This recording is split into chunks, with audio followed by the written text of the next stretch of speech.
some real detailed information about some of the plans he had. But it wasn't until the end of the meeting, Ambassador Volker recollects that you mentioned something general about investigations. What do you remember from that meeting? Well, again, I'm not going to dispute Ambassador Volker's recollection, particularly if he had notes. I know that the desire to have the 2016 election DNC server in Burisma were already being discussed by then. Again, I had no direct contact with Mr. Giuliani on July 10th, but through Ambassador Volker. And I probably mentioned that this needs to happen in order to move the process forward. That seemed to be the conventional wisdom at the time. I don't recall any abrupt ending of the meeting or people storming out or anything like that. That would have been very memorable if someone had stormed out of a meeting based on something I said. Okay, nobody accused you at that point in time of being involved with some sort of drug deal? No. Did Dr. Hill ever relate to you her concerns about you being involved in a drug deal? Never. Okay. So you were surprised when testimony emerged that she thought there was a drug deal going on? I was shocked. Okay. And in fact, after the meeting, you went out and you took a picture, right? Yeah, Ambassador Bolton or his assistant indicated that he was out of time, that he had another meeting to attend, and we all walked out of the White House. Everyone was smiling, everyone was happy, and we took a picture on the lawn on a nice sunny day. Okay. Then did you retire to the wardroom?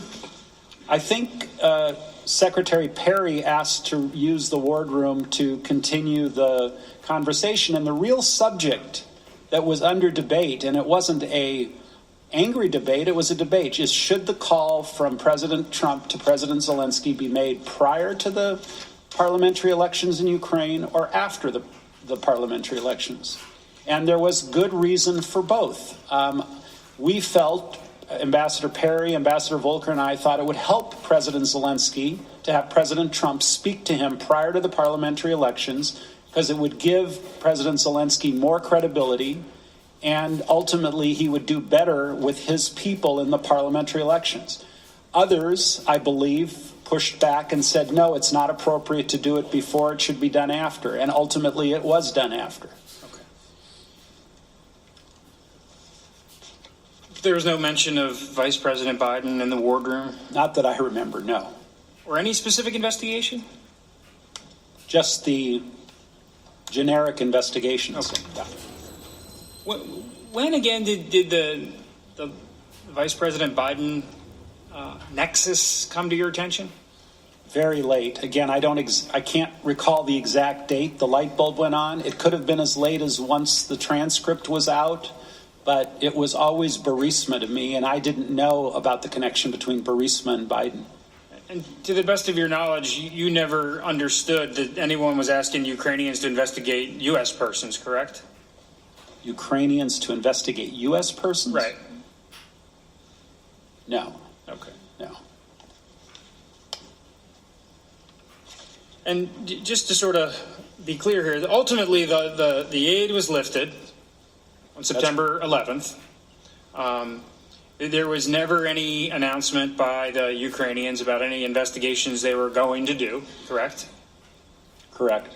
The Ukrainians never, to your knowledge, started any of these investigations, correct? Not to my knowledge. Consequently,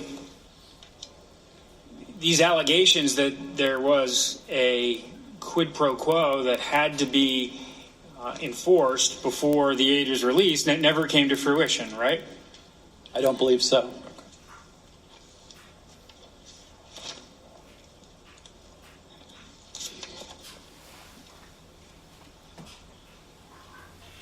I want to just step back a little bit and just verify with you that the president had some genuinely deep-rooted concerns about corruption in Ukraine, correct? That's what he expressed to us, yes. Okay, and you believed him, right, given his business dealings in the region? When we had the conversation, I did.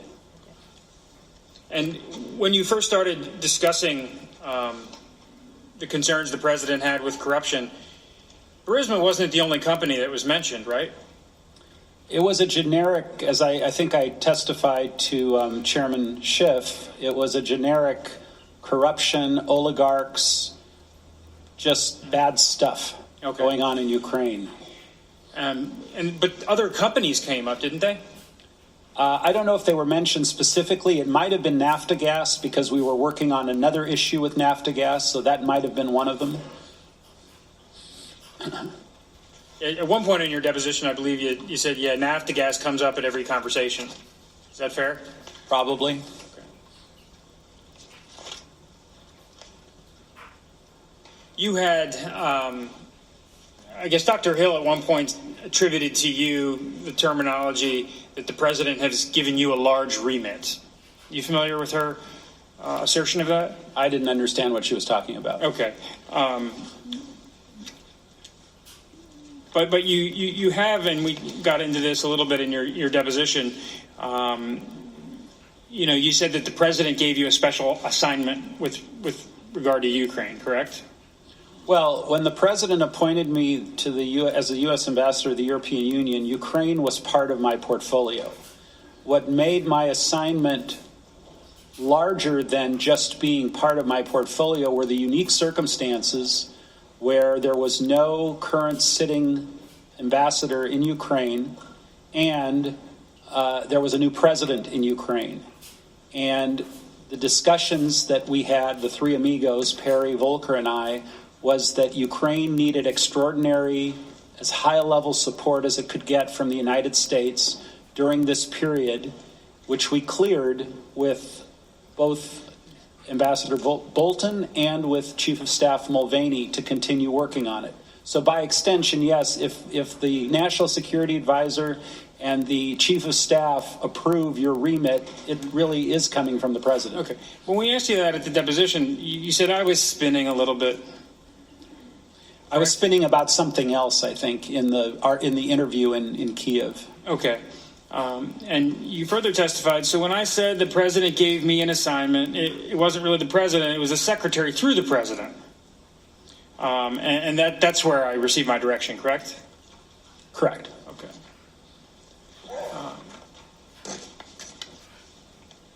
Did Ambassador Taylor ever bring any concerns to your attention about the so-called the channel he dubbed the Irregular? No, in fact, the opposite. When he came to post, I know I called him, or he called me. I think he spoke with Secretary Perry and Ambassador Volker separately. And in the course of the first few weeks, he was highly appreciative that a new ambassador coming to post like himself was getting the kind of support he was getting from all three of us. Having a cabinet member, a special envoy, and a fellow ambassador all helping to raise the profile of Ukraine. He was highly appreciative and highly complimentary. And you maintained an open line with him, correct? Correct. I think there are a number of texts, some of which I have and some of which I don't, where he is reaching out constantly to me and to the others for advice and help. Okay, we had, I think, tried to count them up. There's 215 or something text messages between you, Volker, and Ambassador Taylor, during the early August timeframe. Does that make sense to you? Is that? Yeah, I think Taylor started in late June or early July was when he first took post, and I think we began communicating fairly shortly thereafter. Okay, and he never communicated any concerns to you during this time frame that he had issues with what was going on? What do you mean by what was going on? This request for some sort of investigation.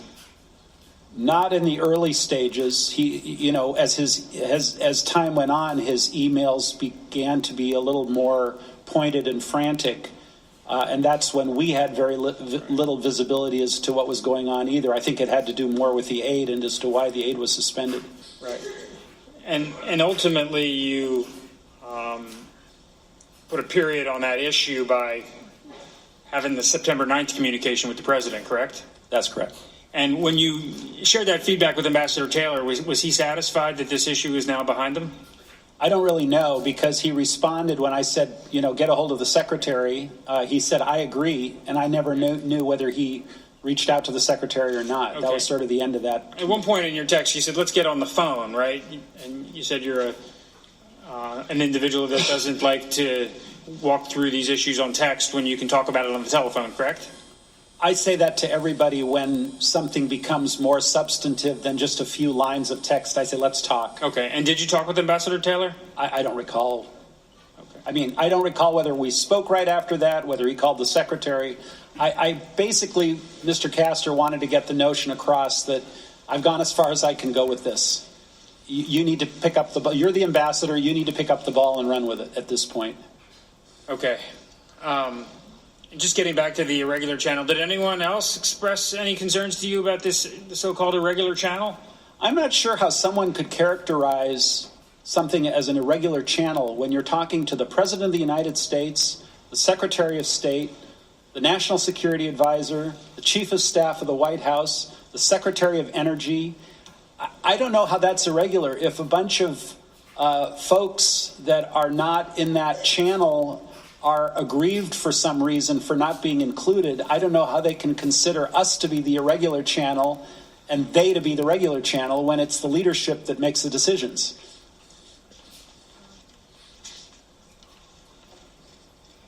And so the concerns, raised were never brought to a head. Well, they were never raised. Okay. They were never raised. No one said, back off of Ukraine, this is dangerous, you're doing something that's untoward, we have concerns, there was a bad phone call on July 25th, there's talk about a drug cocktail or something. No one ever said that to me by phone, by text, by email. I don't remember anybody sounding any alarm bell because, of course, had someone mentioned it, I would have sat up and taken notice. Everyone's hair was on fire, but no one decided to talk to us. When you talk in your statement about in the absence of any credible explanation for the suspension of aid, I later came to believe, it was your speculation, it was your guess, that the resumption of security aid would not occur until there was a public statement from Ukraine committing to the investigations of 2016. And I believe you said that at this point you believed everyone knew this. Is that correct? I think once that Politico article broke, it started making the rounds that, if you can't get a White House meeting without the statement, what makes you think you're going to get a $400 million check? Again, that was my presumption. Okay. But you had no evidence to prove that, correct? That's correct.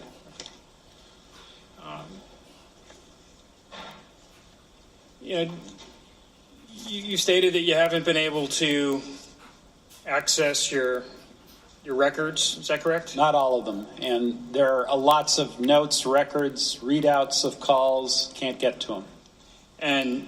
But you've also stated that you don't take notes, right? I don't take notes, but there are a lot of others out there. And you freely admit that when last after your deposition, we put together a list of all the times you said you don't recall. It's like 2 pages long. So is that all? So, you don't. On a lot of these questions, there's nuance, there are ambiguities, and we don't have records, we don't have notes, and we don't have recollections. Correct? Right. It's situational things that sort of trigger memory, especially when I'm dealing with the European Union. I'm dealing with the 28 member countries. I'm dealing with other countries that are not in the European Union that are part of my mandate. I'm dealing with the White House leadership. There's a lot of stuff to juggle. And as I said in my opening statement, a phone call for me with the President of the United States or the President of fill-in-the-blank country, while people who get a call like that maybe once in a lifetime, a call like that might be very memorable. They might remember every single thing about it. I'm doing that all day long, and I'm not saying it in a way of being braggadocio or anything like that, but it's part of my routine day.